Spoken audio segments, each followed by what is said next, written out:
Hello. So today I'm going to actually play some of the demos. Well, I have two demos that I have backed on Kickstarter. First is this game. And God, what is the other one?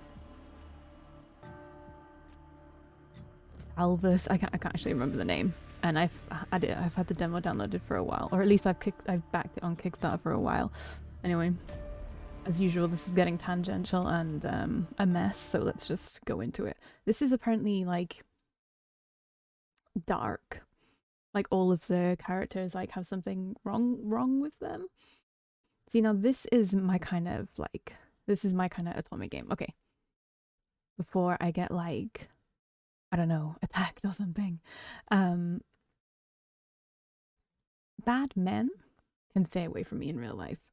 But there's something compelling about trying to deconstruct it in a game. That's not even, no, I can't say I don't even go for the weird ones, because I do. Yeah. Maybe I'll do a video talking about my favorite characters from Otome games across the years, and maybe then we can deconstruct my what the fuck is wrong with me. But no, that's not what we're gonna do today. Honestly, if there's anything like more you want me to do with Otome games, because they have been a big thing that I just love for so long, and I've played a lot of them. I even kind of want to talk about one that is never talked about, not that I can see anyway, not anywhere, like in like the people I follow on Twitter, like the stuff that appears on Twitter, there's like never people talking about it really. So yeah, if you want me to do, if you like subscribe to me for Otome stuff specifically, tell me if you want me to do anything to do with Otome stuff, and I'll probably do it. So yeah, anyway, let's get into it. Oh, content warning. See, I love content warnings. TOUCHSTARVED is intended for an older audience. It contains mature content that includes but is not limited to horror, graphic violence, strong language, alcohol and drug references, injury and dismemberment.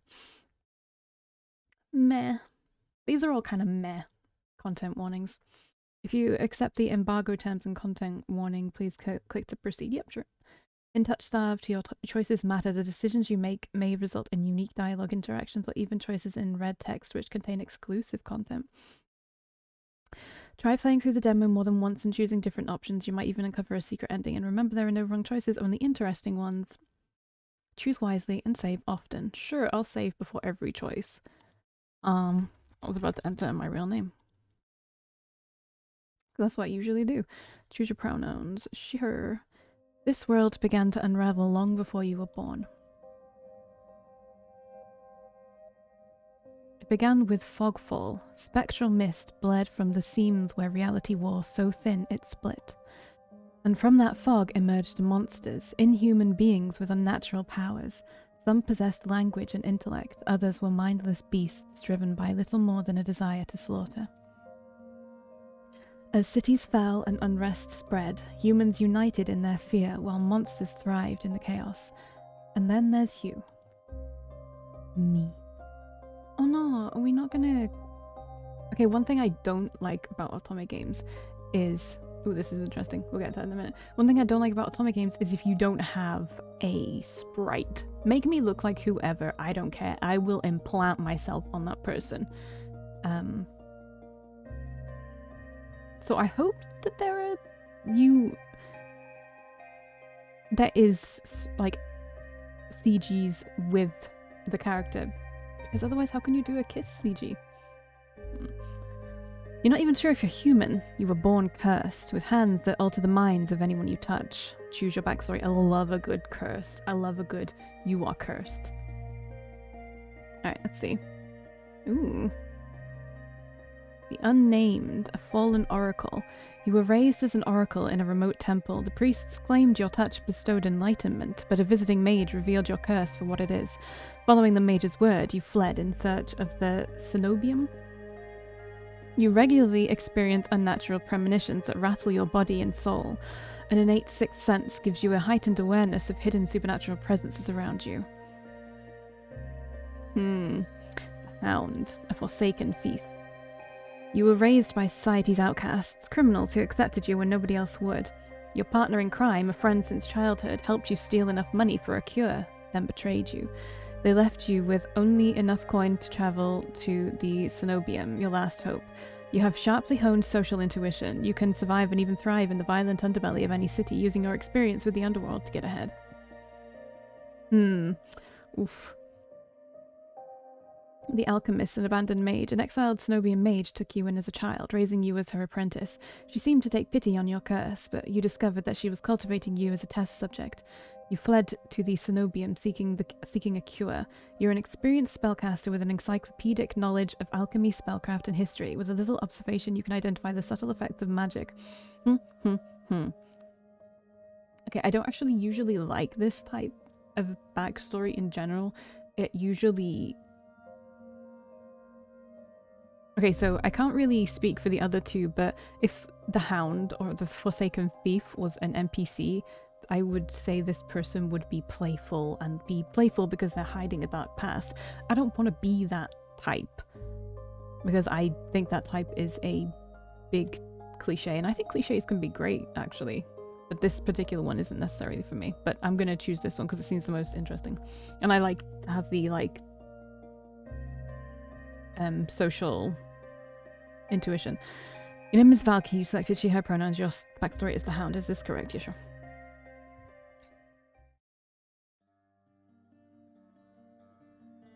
The wasteland stretches as far as the eye can see. There's nothing out here but death, the ever-present stench of decay, and countless sun-bleached bones cast like seeds across the barren land. I could say death doesn't scare me, but to tell the truth, I'm desperate. It's been 2 weeks since I joined a caravan bound across the wastes. Finding a group that would accept me was a trial in itself. As rations grew sparse and my canteen ran dry, I began to despair. But then I saw it.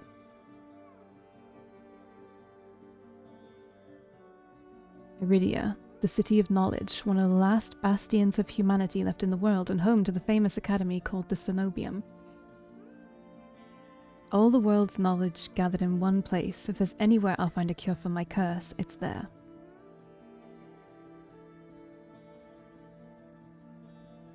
Yep. Okay. All that stands between me and a cure is a final stretch of salt-soaked wastes, or so I think, until I see the first tendrils of fog snaking beneath the wagon. Is this fogfall? My stomach sinks at the very whisper of it. A silent storm more devastating than fire, dangerous in cities but a death sentence beyond them. A thick blanket of fog engulfs us, smothering out the lantern's light. The wagon lurches to a stop. An eerie silence, heavy as the mist, falls over us. The only warning we get is a strangled scream. Stay back. No. The cry dissolves into wet gurgling. Then, the wagon violently pitches to the side. I hit the ground hard, the air punched from my lungs. When I open my eyes, adrenaline lends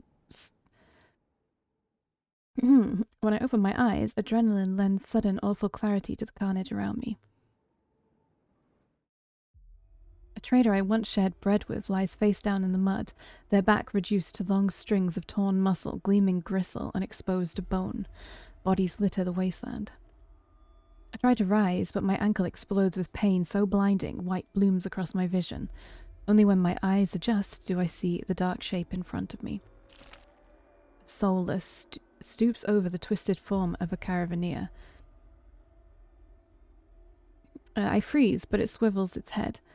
A dozen bulging eyes twitch in my direction and blink as one. The soulless lets out an ear-splitting shriek and runs at me. Oh lord, am I going to get my first choice? No, okay. But right before it reaches me, the beast barrels past, vanishing into the mist. Distantly, a horse screams in the dark. I need to move, now. I'm gonna be saving. I don't know if you can die in the demo. Let's see what we can find in the wagon. I take cover. Okay, we're just gonna take cover. They take cover beside the wagon, where the air is thick with greasy smoke. We don't know if there's more than one of them, actually. Fire eats through the gaping holes, spluttering where lantern oil mixes with brackish water. Every person I see is dead or dying, except one. O All-Mother, forgive our sins. Guide us unto your hearth. We are worthy. We are worthy. A traveller grovels by the flames, their hands clasped above their head in fervent prayer. I glance upwards towards the gauzy lights of Iridia, just visible where the fog runs thinnest. I don't pray, but the sight of the city is all the reminder I need. I came too far to die here. Rapid footsteps echo all around me. I turn in circles, frantically searching the opaque mist for the source, but the fogfall twists and stretches sound.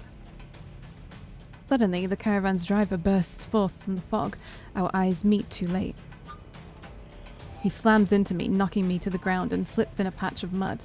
The soulless falls on him as soon as he slows. He catches the driver by his throat and rakes his stomach with razor-sharp claws.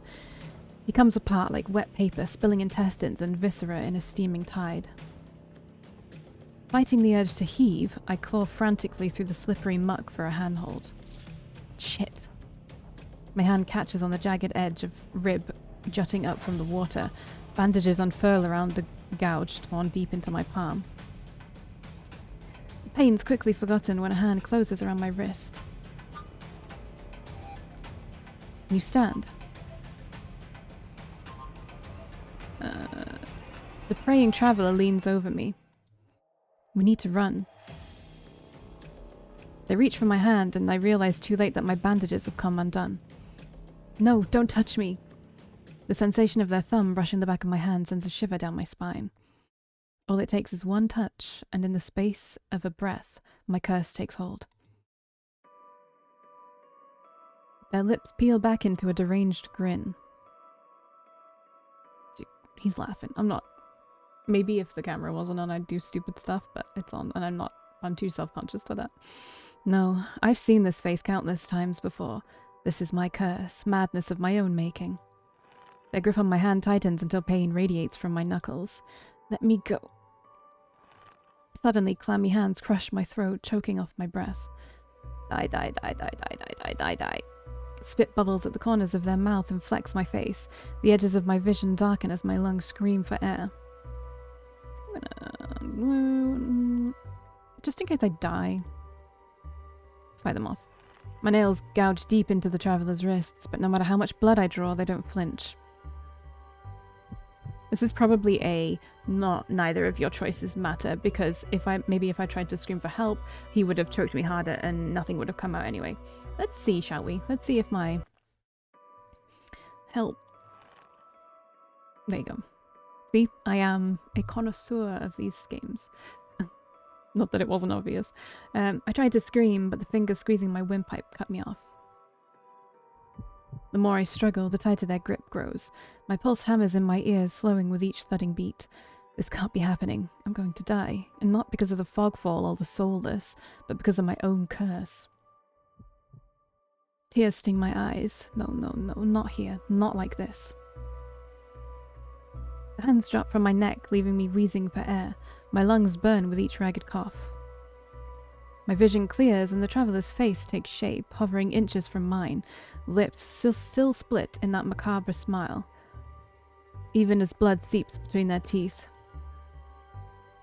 They give one last shuddering breath, then slump over, the claws hooked through their stomach. The soulless shoves the body aside, and the glowing eyes studding its leathery skin, thin as though grinning. There's a flash of claws. Red spills across my vision? Not reds spill across my vision? Or maybe that's right? I thought there'd be pain, but as I sink into the murky water, all I can feel is the grit of silt. All I can feel is the grit of silt filling my mouth and the icy embrace of shallow water. Distantly, I notice an arm resting among the outcrop of reeds, mine, neatly severed at the elbow. It should have taken both arms. Without them, maybe I could have survived. Maybe I could have had a home. Instead, I'll die, cold, alone, and face down in a desolate wasteland. A fitting end for a monstrosity like me.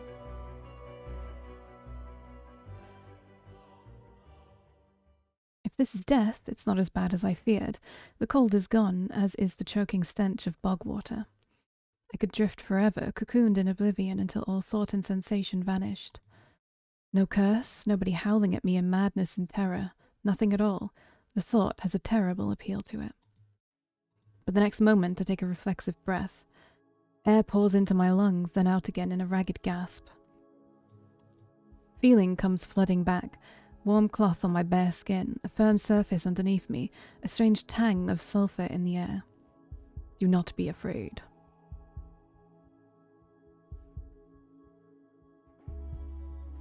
I twist my head towards the voice. Tears flood my bleary vision at the bright glow of lamplight. Try not to move. The voice is calm, steady, and commanding, but more importantly, it's a stranger's voice. One thought cuts through my mental fog. I have no idea who this is, and I'm completely at their mercy. Stay away from me. The words come out in little more than a creaky whisper. I clamp my mouth shut, hating how weak and helpless I sound. No. No. Who the hell is this? Once again, we're just gonna take a little save. I don't think there's probably anything that will kill me in this demo, but let's be rebellious. We are a thief. I manage to push myself up on one elbow, but my head swims and my surroundings give an alarming lurch. A stubborn patient. I don't have the strength to dignify that with a response. Instead, I pull the sheet up higher and wipe my eyes until my vision clears. What a pretty man. The stranger towers over my prone form. Warm light reflects off his pristine medical coat. I instinctively shrink back, and that's when I notice that I'm completely naked except for a thin linen sheet. Naked, lying on a low cot with a pair of sharp golden eyes watching my every move. The man's gaze flickers to my exposed, unbandaged hands. I plunge my hands under the sheet to hide them from sight, though it's too late. He must have noticed what they look like. Strange, cursed, inhuman. I brace myself for his inevitable suspicion and disgust, but his expression doesn't even flicker from that courteous smile. He just watches in placid silence as I struggle to make sense of my surroundings. Where am I? Who are you? Be calm. You are safe here. Whoever this is, he clearly has no idea or what I am. I've never been safe anywhere, with anyone. The only people I ever trusted betrayed me for a fat purse of coin. My backstory has come into play. I hope it comes into play more. I hope it's not just like... what do you call it? I know the word. It begins with an F. I can't think of it. I scowl, pulling the sheet protectively around myself. Where are my clothes?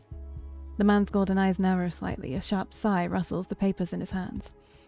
I see you were not to be dissuaded. Your clothes were torn to shreds when I found you, but I have procured replacements.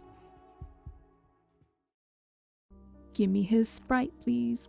Actually, I haven't watched any of this, so... I don't know anything about this game. I really like going into games like that. With a soft creak, he stands from his chair, giving me a better view of my surroundings. I seem to be in some sort of medical clinic. Bottles of silvery, alchemical concoctions line the counters in neat rows. The air makes my nose twitch, a faint whiff of smoke and something distinctly metallic that I can't quite place. The doctor produces a large, dense bundle of cloth, which he sets at the foot of my cot. He's easily a head taller than most, and I have to crane my neck to look at him.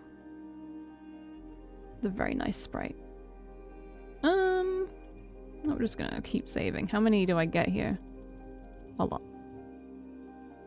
Thank you.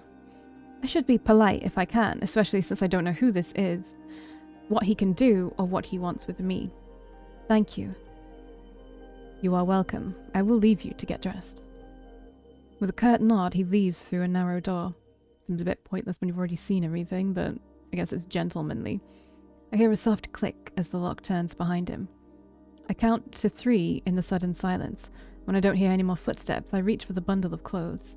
An itch on my elbow stops me short. I reach down absently to rub at it, then freeze when my fingers meet a neat line of stitches. I know what I saw. That beast took my arm clean off. And yet my arm shows no sign of injury apart from the black stitches poking through my skin. I gingerly flex my fingers, feeling my heart race at the sensation. This is impossible. I should be dead, or at the very least, gasping out my last breath. I squeeze my eyes shut, waiting for the pleasant dream to unravel, to wake up bleeding out in the swamp. But nothing happens. The seconds tick by and my arm remains resolutely healed, my surroundings pristine and quiet. In numb disbelief, I reach for the replacement clothes and begin stiffly pulling them on. They're thicker and warmer than mine were, with a black woolen cloak to go with them. But there's one thing still missing: my bandages. Golden-eyed man didn't leave me with any, even though I know he saw my hands.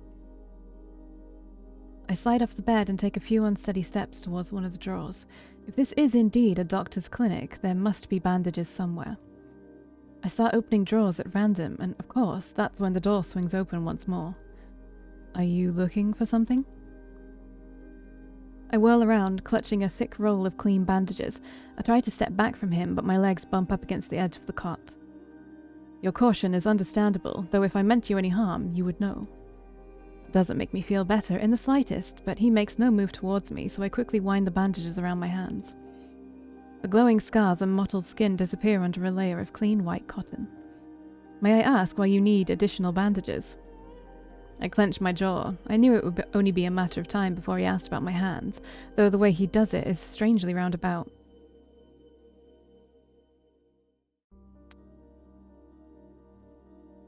Oh, I went. Decline to answer. Well, that's a very personal question, and I don't really want to answer. Is that so? Surely you realize that I can only help if you tell me what ails you. An involuntary snort of laughter escapes me. Where would I even begin? Would he even believe me if I told him? No, best to keep my curse to myself for now, and learn more about him first. Who are you? You may call me Kuras? And where exactly am I? Iridia, which I assume was your caravan's destination. I can think of nowhere else for a group of travelers to go. Iridia, so I made it to the City of Knowledge after all. I should feel relieved, but all I can manage is a vague sense of increasing unease. How did I end up here? I brought you to my clinic, of course. You were the only survivor from the caravan, barely clinging to life. You needed immediate treatment. Which you provided? Yes. He says it so simply, as if I'm a small child and he's explaining basic addition to me. I frown and flex the fingers on my recently healed arm. Aside from being a bit stiff, it feels fine, thoroughly attached to me. You're saying that you stitched my arm back on? Pardon? A soulless attacked the caravan. It ripped everyone to shreds.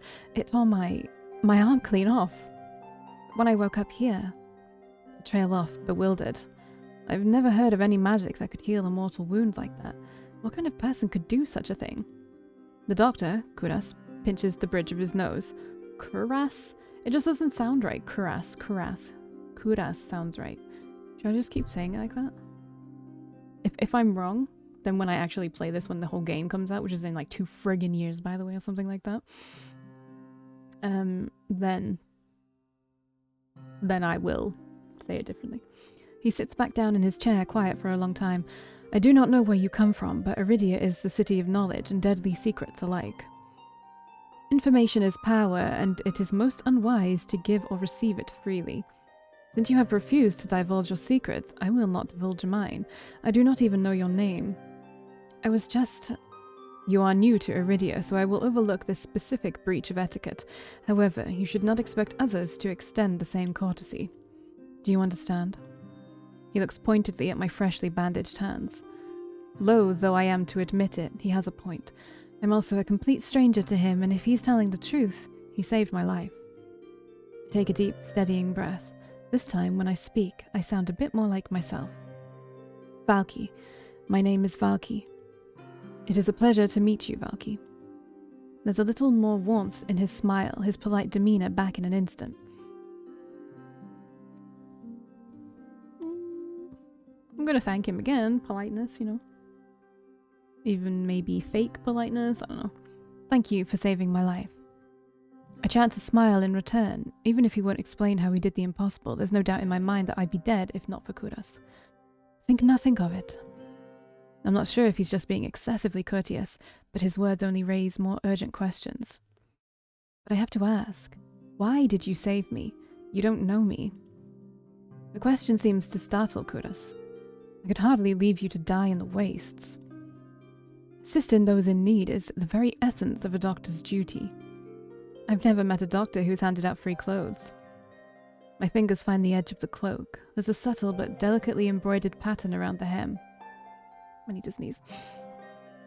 I try not to think about what kind of price Kuras might ask for such well-made clothes. No, I suppose not. Forgive my presumption. I rarely come across so fascinating a patient. I blink. Did he just say? Ah, I simply meant that a few would cling to life so resolutely, or brave such a perilous journey to Iridia.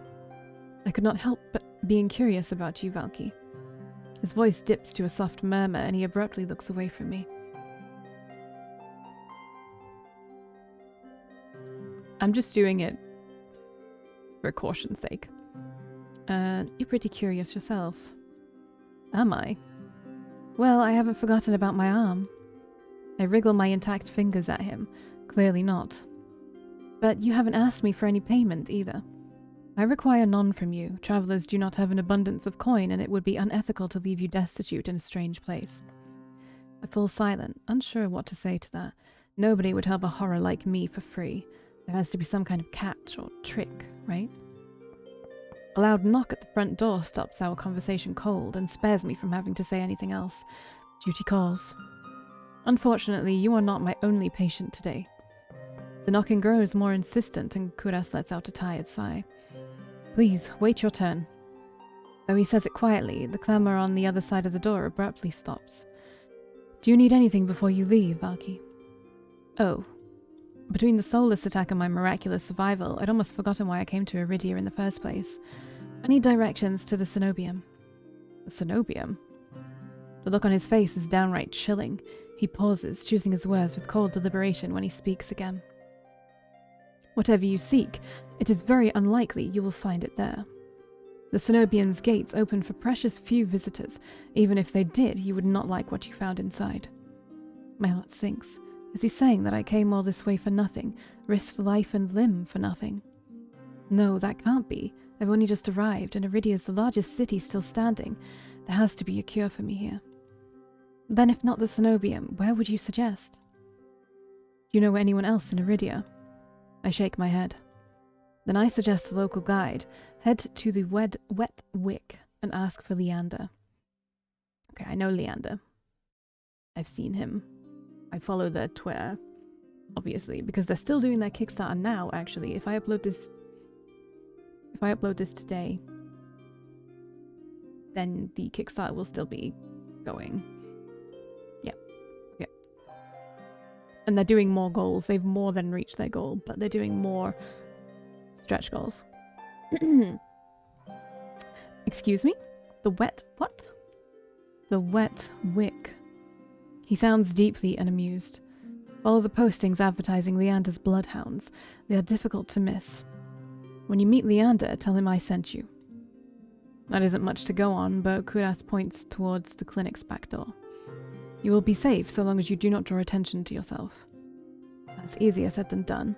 I've always been a magnet for the worst sort of attention. If you require my assistance, you may return whenever you wish. Though he's smiling, there's a note of finality in his voice. Resigned to my dismissal, I slip out the back door. I find myself standing in a narrow and rather gloomy alley. I pull the new cloak up over my nose, stepping over the contents of chamber pots that have been emptied into the street. Something weighs heavily inside one of the cloak's pockets. My coin purse. Everything is still inside, every last coin that I scraped together for the journey to Iridia. It doesn't even look like it was opened. There were so few coins to begin with, they probably weren't worth stealing. I glanced back at the clinic's closed door. Kuras didn't take any payment. He didn't even ask for a future favor. But he also said that in Iridia, secrets are power. Does he expect me to give up mine at some point? That's not exactly a comforting thought. Still, no matter why he did it, Kuras gave me a second chance and a lead on where I might find help. I'd better get going before he changes his mind. I squeeze out of the alley and into the crowded main street. The line outside Kuras' clinic stretches down the road already. Two thin peddlers queue alongside weathered elders. If any place is in desperate need of a free clinic, it's this one.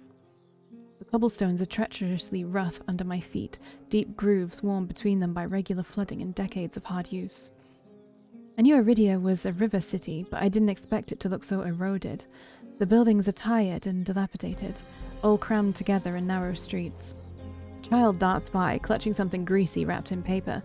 The smell of fried food drifts over to me. My stomach gives a faint gurgle. This morning's catch, fried up, hot and fresh. Not too many eyeballs today. That sounds disgusting, but I'm starving, so I duck my head under the stall's grubby awning. A large fish leers up at me, its 3 bulging eyes still visible through the thick layer of crispy batter. The vendor gives me a gap-toothed grin. What's the cheapest thing you've got? The vendor points at a metal basket of what looks like long strips of savory fried dough. Fresh long lads, 3 copper apiece. Don't burn your mouth.